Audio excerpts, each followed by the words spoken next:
Repeat कर दे रहा हूं और रिकॉर्डिंग का मैं इसको ऑन कर रहा हूं।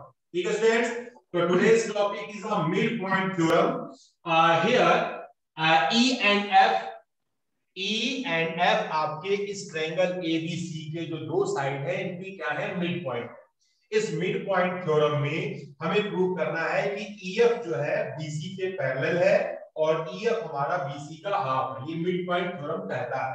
हमने क्या किया, सबसे पहले एईएफ और सीएफडी दो ट्रायंगल्स को हमने कॉन्ग्रुएंट दिखाया। कैसे? ये अल्टरनेट इंटीरियर एंगल है, ये वर्टिकली अपोजिट एंगल है और ये दो साइडें आपस में बराबर है। ये दोनों कॉन्ग्रुएंट हो गए। कॉन्ग्रुएंट हो गए तो ईएफ जो है हमारे एफडी के इक्वल हो गया, एई जो है हमारे सीडी के इक्वल हो गया, एई हमारा ईबी के इक्वल है, तो ईबी और सीडी आपस में बराबर हो गए। ठीक है, और ये दोनों लाइनें हमारी पैरेलल भी हैं।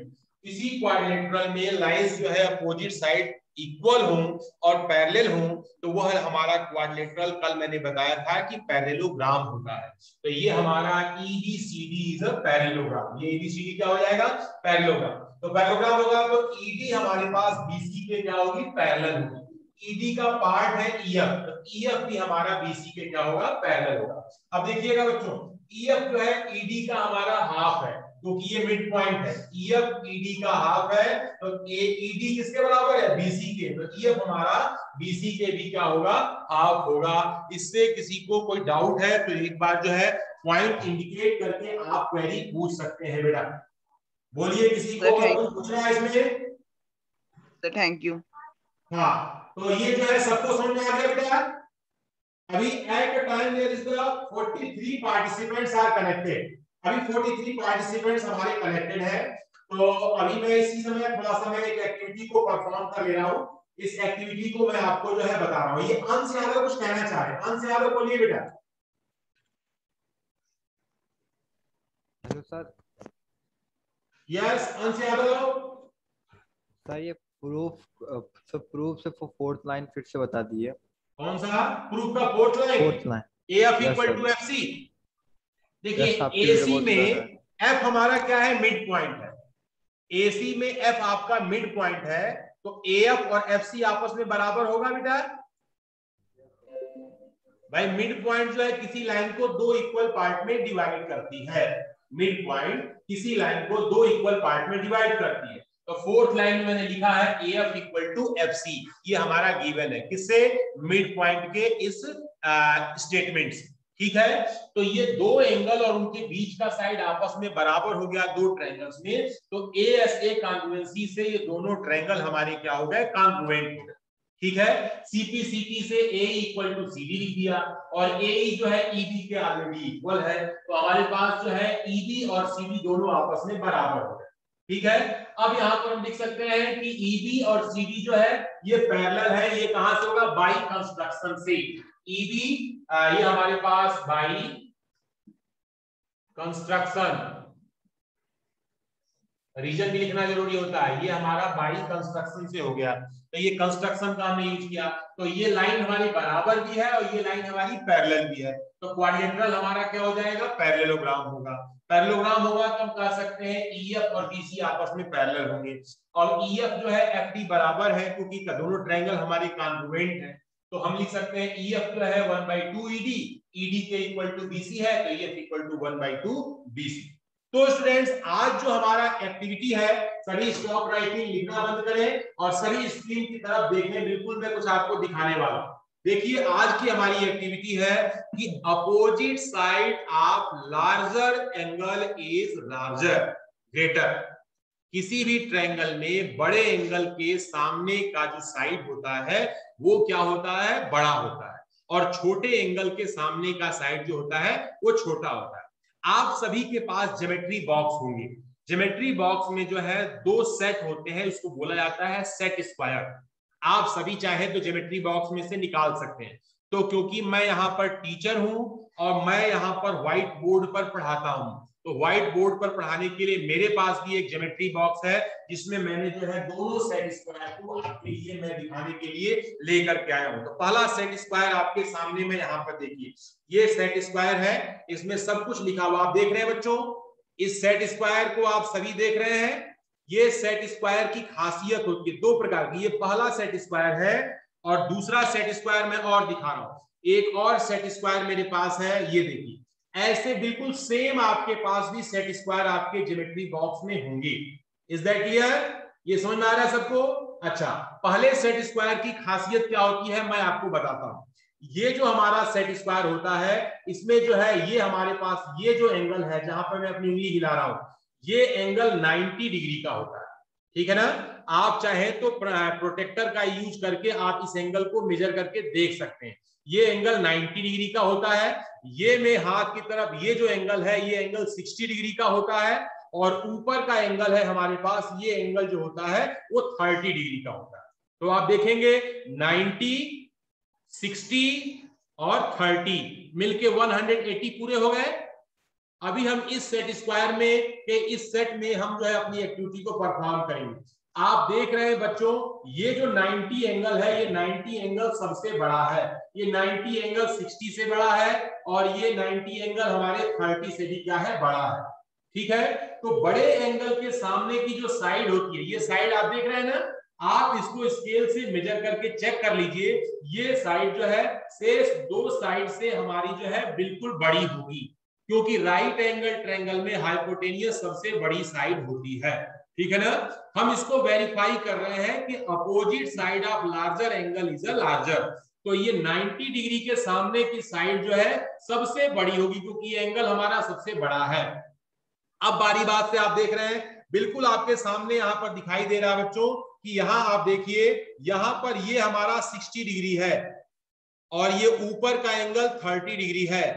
60 डिग्री हमारा क्या है, बड़ा है, और ये क्या है 30 डिग्री हमारा क्या है, छोटा एंगल है, ठीक है। तो बड़ा हमारा 60 है, तो 60 के सामने की साइड ये देख रहे हैं आपके सामने बिल्कुल स्पष्ट दिखाई दे रहा है, ये वाली साइड हमारी बड़ी है। और ये 30 डिग्री देख रहे हैं, तो 30 डिग्री के नीचे जो बेस दिया गया है ये बेस जो है आपके इस परपेंडिकुलर से छोटा है। तो सामने का एंगल अगर छोटा होगा तो सामने की जो है हमारे पास जो है साइड भी छोटी होगी। अगर हमारा सामने का एंगल बड़ा होगा तो इसके सामने की साइड भी हमारी क्या होगी, बड़ी होगी। अगर एंगल हमारा सबसे बड़ा है तो बड़े एंगल के सबसे सामने की साइड जो होगी ये भी सबसे बड़ी होगी। इस सेट स्क्वायर को देख करके प्रोटेक्टर का इस्तेमाल करके हम बता सकते हैं कि बड़े एंगल के सामने की साइड बड़ी होती है, छोटे एंगल के सामने की साइड हमेशा क्या होती है, छोटी होती है। तो ये हमारा पहला काइंड हो गया। तो आपको मैंने ये प्रकार का सेट स्क्वायर का एक सेट पर मैंने इसे दिखाया। अब बात करते हैं हम अपने दूसरे सेट के ऊपर। तो यहां पर आपके सामने ये दूसरा सेट दिखा गया, ये भी हमारा राइट एंगल ही ट्रायंगल होता है। ये देख रहे हैं आप बेटा, यहां भी यहां पर फिर से ये भी हमारा 90 डिग्री का ही एंगल बोला जाता है। ये एंगल हमारा 90 डिग्री है और ये दोनों साइडें हमारे बराबर होती है, इसको बोलते हैं आइसोसेलेस ट्रायंगल। किसी ट्रायंगल में जब दो साइड आपस में बराबर होती हैं उस ट्रायंगल को बोलते हैं आइसोसेलेस ट्रायंगल। तो जब दो साइड बराबर होंगी तो आपके ये दोनों एंगल भी आपस में क्या होंगे, इक्वल होंगे। आप ध्यान सुनना बच्चों मेरी बात को। तो अगर आप देख रहे हैं किसी ट्रायंगल में एक एंगल 90 डिग्री दिया है तो बाकी शेष दो एंगल हमारे कितने कितने के होंगे, तो बाकी शेष एंगल हमारे दो जो होंगे वो 45 45, ये भी 45 होगा, ये भी एंगल हमारा क्या होगा, 45 डिग्री का होगा, ठीक हो गया। तो अब आप देख रहे हैं कि 45 डिग्री के सामने की साइड ये है और 90 डिग्री के सामने की साइड ये है। तो 90 डिग्री के सामने की साइड आपकी बड़ी दिख रही है और ये 45 डिग्री के सामने की साइड छोटी दिख रही है ना। तो अगर एंगल दोनों बराबर है, ये दोनों एंगल बराबर है, तो इन दोनों एंगल के सामने के साइड भी आपस में बराबर होंगी। और अगर आपका एंगल हमारा बड़ा है तो सामने का साइड भी क्या होगा, सबसे बड़ा होगा। तो यही एक्टिविटी को हम जो है प्रैक्टिकली जानने के लिए, क्योंकि देखो बेटा पेपर से हम नहीं देख सकते, जो हमारे पास इजी रूप से अवेलेबल हो। सबसे इंपॉर्टेंट थिंग है कि हमारे पास ज्योमेट्रिकल बॉक्स जो है सभी के पास होता है। ज्योमेट्री बॉक्स में जो है स्केल होता है, कंपास होता है, प्रोटेक्टर होता है, डिवाइडर होता है, सेट स्क्वायर होता है, सेट स्क्वायर के दो सेट होते हैं। तो जो चीज हमारे पास सबसे इजीली अवेलेबल है, इजीली अवेलेबल का मतलब होता है कि आसानी से हमारे पास हमारे बैग में, हमारे अलमीरा में हमें मिल जाते हैं, उन चीजों से हम अपनी एक्टिविटी को परफॉर्म कर लेते हैं और वहां से हम अपनी एक्टिविटी, तो ये आज की एक्टिविटी थी कि opposite side of larger angle is larger and opposite side of smaller angle is smaller. तो ये एक्टिविटी हमने जो है आपके सामने दिखाई। भैया जय बाराकोटी कुछ कहना चाह रहे हैं, एक बार जय बाराकोटी को सुन लेते हैं, बोलिए सर। यस सर, हम ये कह रहे हैं कि ज्योमेट्री बॉक्स में एक डिवाइडर भी तो आता है, अभी तक हाँ हमें कभी बिल्कुल उसका सर, डिवाइडर होता है, इसमें 2 निडिल होती है और एक हमारा यस सर। होता है प्रोटेक्टर। प्रोटेक्टर जो है, और एक कंपास डिवाइडर होता का है, क्या कंपास में है? 1 निडिल होती है, डिवाइडर में 2 निडिल होती है। डिवाइडर का काम मालूम है क्या होता है? डिवाइडर का काम जो है किसी दो के बीच के डिस्टेंस को हम जो है एक स्थान से दूसरे, जैसे मान लीजिए कि हमने अपने पेपर पे एक लाइन की लेंथ को हमने डिवाइडर के बराबर ओपन कर लिया। अब उस डिवाइडर के माध्यम से हम जो है डायरेक्ट हम स्केल नहीं ला सकते, तो स्केल के पास उस डिवाइडर को बिल्कुल एग्जैक्ट वैसे ही ला करके हम देख लेते हैं कि उस लाइन का मेजरमेंट कितना है। ठीक है बेटा ना? तो वो जो है ओके तो सर। किसी डिस्टेंस को फिक्स करना होता है, तो वहां पर हम डिवाइडर का यूज करते हैं। ठीक है? और हमें कई सर्कल खींचना है या अर्क खींचना है, तो हम जो है कंपास का यूज करते हैं। किसी भी एंगल को हमें मेजर करना है 0 से 180 के बीच में, तो हम जो है प्रोटेक्टर का यूज करते हैं। सेट स्क्वायर जो होते हैं ये 2 90 डिग्री के हमारे पास जो है ट्रायंगल होते हैं। एक ट्रायंगल जो होता है जिसमें एक 90, एक 60, एक 30 डिग्री एंगल होता है, और दूसरा जो सेट होता है उसमें जो है 2 45 होते हैं और एक 90 डिग्री होता है। आज हम लोगों ने इस एक्टिविटी को परफॉर्म किया और साथ ही साथ हमने आज अपना मिड पॉइंट थ्योरम भी जो है आपके सामने यहाँ पर परफॉर्म करके दिखाया। तो स्टूडेंट्स, जिन लोगों को आज की एक्टिविटी अच्छी लगी उनको मौका दे रहा हूं मैं, सभी जो है थंब इंप्रेशन जो है अपने अपने स्क्रीन पर जो है एक बार प्रेस करें। सभी थंब इंप्रेशन प्रेस करें, मैं काउंट करूंगा कितने बच्चों को आज की एक्टिविटी अच्छी लगी और परफॉर्म वे उनसे कहा जाए कि आप भी आइए मेरे सामने और बोर्ड पर इसे परफॉर्म करके दिखाइए, तो मेरी तरह वैसे ही उसे जो है एक्सप्लेन कर सकते हैं। तो सभी बच्चे अपने अपने स्क्रीन पर थंब इंप्रेशन प्रेस करें और हटाए नहीं, अभी थंब इंप्रेस बने रहने दें, जब तक मैं नहीं कहूंगा तब तक थंब इंप्रेशन हटाएंगे नहीं। मैं काउंट कर रहा हूं यहाँ पे कितने बच्चे इसमें जो है एक्टिव पार्टिसिपेशन कर रहे हैं। अभी आप लोग देखते होंगे कि आपके एसएसटी वाले सर जो है आप लोगों से बोलते रहते हैं, एक वर्ड यूज करते हैं मुंह दिखाई। मुंह दिखाई का मतलब होता है जब किसी स्टूडेंट्स की या किसी बच्चे की, जब बड़े बड़े होते हैं तो उनकी शादी होती है ना, तो उनकी दुल्हन आती है तो लोग आते हैं उसको देखने के लिए, तो वो मुंह दिखाई होता है। यहाँ भी वही चीज होता है ना, कुछ बच्चे सिर्फ इसलिए आते हैं कि मुंह दिखा करके हमारी अटेंडेंस लग जाए और बस हमारा काम ओके। तो ये वाला काम नहीं करना बेटा, ठीक है ना? आप आए हैं तो क्लास में पूरा अटेंड करिए, पूरी बात सुनिए, लिखिए, पार्टिसिपेट करिए और आपका पार्टिसिपेशन एक्टिव होना चाहिए। ठीक है बेटा? तो अभी बहुत से स्टूडेंट्स जो है, बहुत संख्या हमारी मिनिमम है अभी भी जो है 11, 12, 13, अभी अप्रॉक्स 50 के करीब हमारे पार्टिसिपेंट जुड़े हुए हैं और अभी 15 जो है बच्चों ने जो है हैंड थंब इंप्रेशन प्रेस किया, तो 16, 17। तो चलिए ठीक है बेटा, और आप अपनी वीडियो को ऑन रखें। अब मैं आपको थोड़ा सा मैं इसे और आगे ले चल रहा हूं। ओके बेटा, थंब इंप्रेशन अब डाउन कर लें, हटा लीजिए अभी thumb sir thank impression. You. हाँ, अब मैं जिनका हैंड रेज है, क्षितिज कसोदन कुछ बोलना चाह रहे हैं, एक बार बोलो बेटा। सर कल जो आप सर क्वेश्चन करा रहे थे सर, दो ही सर हाँ, आपने 2 सर पार्ट किए किए थे थे, सर, दो उसमें टी वीडियो बच ऑफ हो गए गई थे थी। सर। रीजन था कि मेरा टाइम यस खत्म हो सर। गया था, तो हम तो कंटिन्यू हो रहे थे, यस लेकिन सर। यहाँ पर कंप्यूटर का टाइम है बिल्कुल फिक्स होता है बेटा, वो बिल्कुल जैसे ही उनकी जो है सेकंड में कंप्लीट होता है मामला, वैसे ही वो अपने आप को ऑफ कर देते हैं। ठीक है? तो ओके आप सर। उसमें निश्चिंत रहें। कोई उस क्वेश्चन में प्रॉब्लम थी क्या? नहीं सर, आ हाँ, नहीं रहा था। बस ये है, मेन हमारा काम है, हमारे स्टूडेंट्स को जो मैं पढ़ा रहा हूं हमारे बच्चों को आ रहा है, मेरा काम कंप्लीट हो गया। अगर मैं पढ़ा रहा हूं हमारे बच्चों को नहीं आ रहा है तो मेरी प्रॉब्लम है, उसको मुझे जो है दूर करना होगा। ठीक है? अगर आपको आ गया है तो मेरा काम ओके है बेटा, मैं नहीं भी कराऊंगा तो मेरा काम ओके है। कि जो हमारा काम था अपने क्वेश्चन को, अपने थ्योरम को, मैथमेटिक्स को डिलीवर करना और अपने स्टूडेंट्स तक पहुंचाना। जो मैं बताना चाहता हूं हमारे स्टूडेंट सुन रहे हैं, समझ रहे हैं, सीख रहे हैं, दैट इज ओके। तो आइए स्टार्ट करते हैं बेटा, नेक्स्ट क्वेश्चन के हम ध्यान देंगे सभी। अभी जय बाराकोटी के बाद जो है क्षितिज कसोधन भी का भी जो हैंड रेज है, बेटा हैंड्स डाउन कर लें। हाँ, ताकि अब किसी की प्रॉब्लम आएगी तो मैं उनको तुरंत जो है अनम्यूट कर सकूं। तो हाँ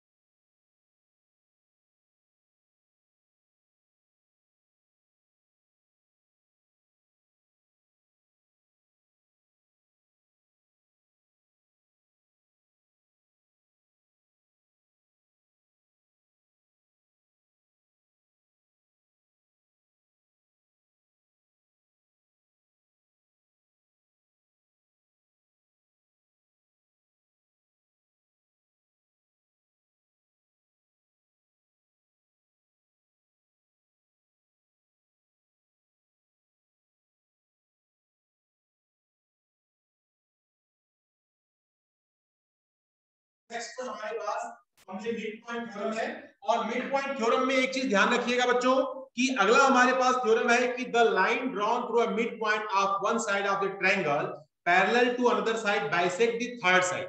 अब बच्चों एक चीज, मैं इसका जो नेक्स्ट थ्योरम है उस थ्योरम को मैं थोड़ा सा ध्यान देता हूं। मिड पॉइंट थ्योरम कहता है कि अगर किसी ट्रायंगल के दोनों साइड हमारे पास, अब देखना बच्चों थोड़ा सा इसको समझिएगा, here this is a triangle and this is a triangle,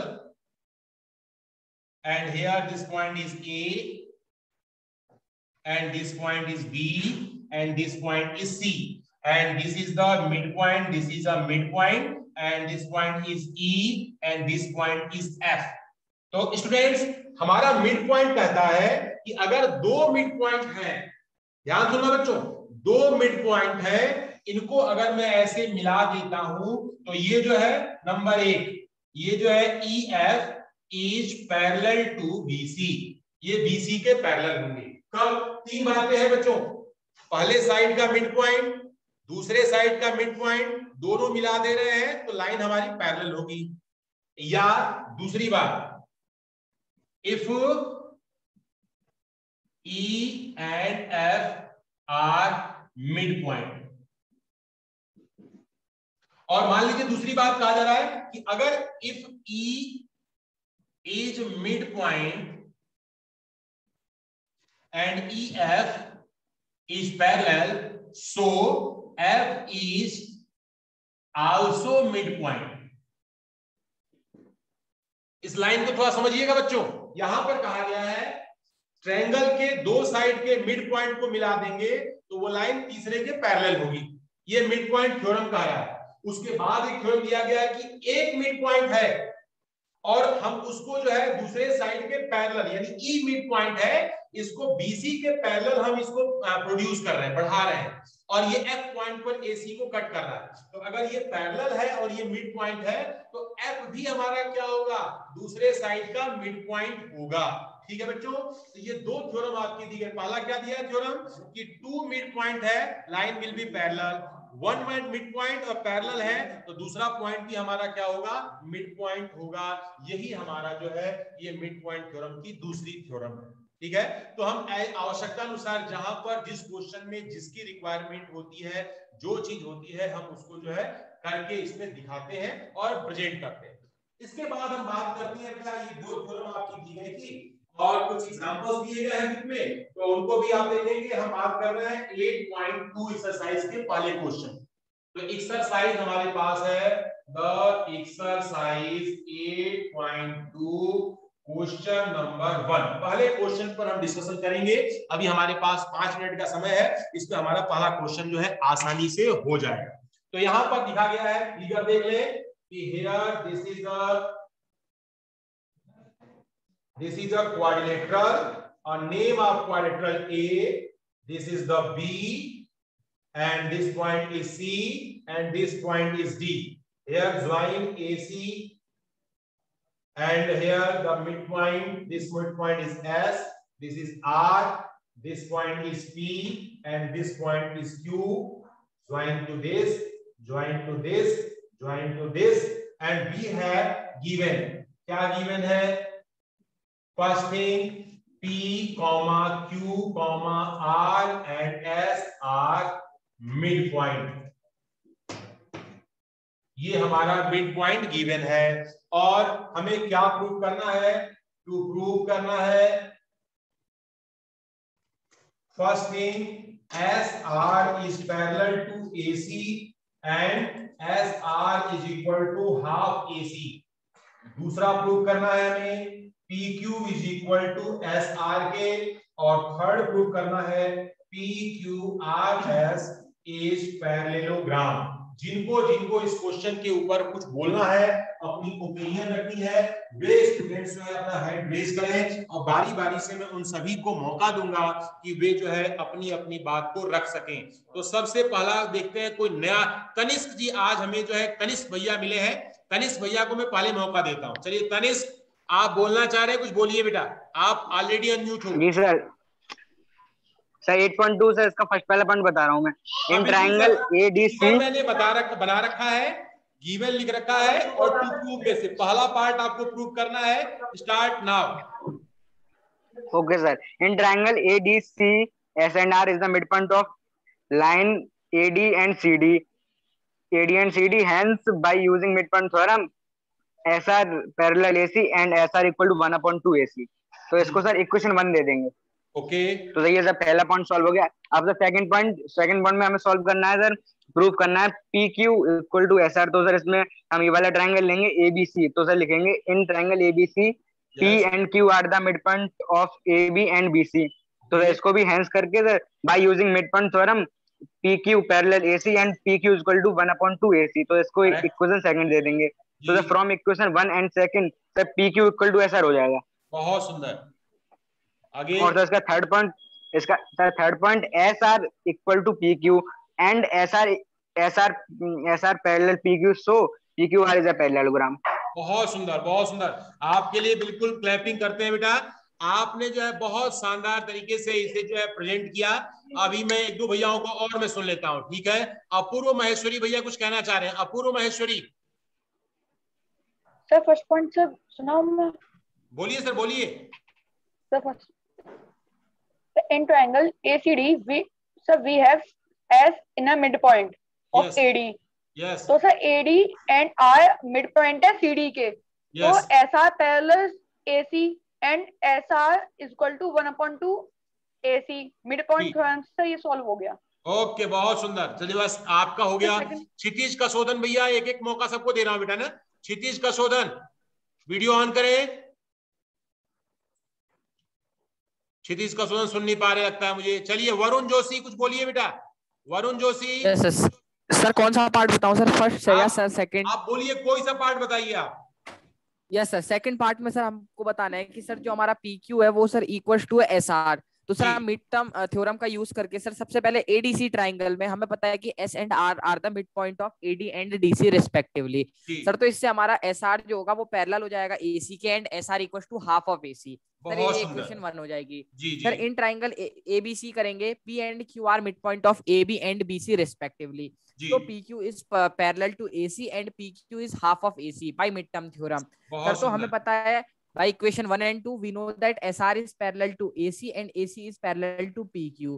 So we know that SR is equal to PQ and sir उसके बाद हमें पता है कि half of AC SR है और sir half of AC PQ है। सर तो PQ and AC are equal, SR are equal। बहुत बढ़िया बेटा। मतलब जो है हमारा जो हमने थ्योरम बताई और हमारे स्टूडेंट जो है एक्सपर्ट हो गए हैं और इन्होंने जो है मेरे से बेहतरीन तरीके से एक्सप्लेन करते हैं। अगर हम अपने स्टूडेंट्स को अच्छा मौका दें तो वे जो है अपने टीचर से भी अच्छा पढ़ा के दिखा देंगे। तो ये जो है बस टीचर का काम ये नहीं होता है कि अपना विद्वान अपना ज्ञान जो है ऐसे दिखाने के लिए जो है अपना टैलेंट दिखाए। टीचर का टैलेंट नहीं, टीचर के स्टूडेंट्स कितने टैलेंटेड है ये टीचर की जो है भूमिका होती है, ठीक है। तो हमारे स्टूडेंट हमसे बेहतरीन तरीके से समझा रहे हैं। मुझे बड़ा अच्छा लग रहा है, इतना बढ़िया तरीके से आप लोग एक्सप्लेन करते हो, मैं बहुत खुशी मिलती है। तो आप लोग ये जो है भैया हमारे पास जो है निखिल